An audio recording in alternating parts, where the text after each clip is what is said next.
What is your understanding of the nature of preparation by the Israeli military and the American military for an attack, maybe even an invasion on Iran?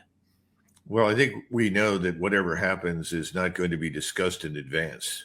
And we've already seen the surprise attack that the Israelis launched against the Iranians during what people thought was a legitimate negotiation. So I fully expect that there will be no warning per se to the American people or to anybody about what ensues. But we do see a decided buildup of aircraft and munitions and missiles being reallocated, vessels at sea, as well as refueling assets are moving into the region. Something could happen at almost any time at this point. I would say certainly within the next few weeks at the outside, because the other problem is you can't keep armed forces, air, land, sea, in hyper readiness for long periods of time. So there's a point at which you've got to either pull the trigger or get out.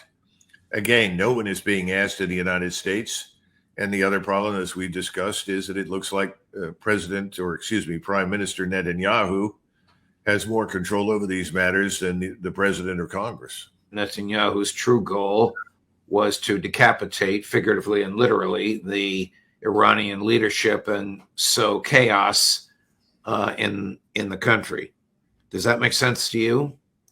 Yeah, I think it makes sense, and I think the goal is still the same. I mean, what Israel isn't interested and absolutely could not overtake and govern Iran. But the Israeli position is very clear.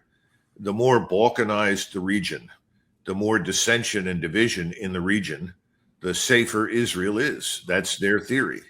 So again, I suspect they will do everything in their power to achieve a decapitation. This is the problem. I don't think that's going to work. And the Iranians have made it pretty clear that they have real depth now, that more than they've ever had before.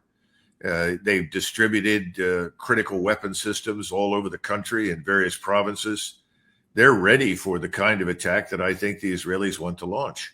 So the Israelis know that there is no chance for them to succeed on their own. And once again, that means they need us.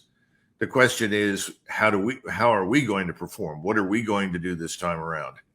And I'm a little concerned about that, because I think the air defense capability in Iran is much better than it was before. It's not 100%, but it's certainly 60 to 70% of everything that they would want.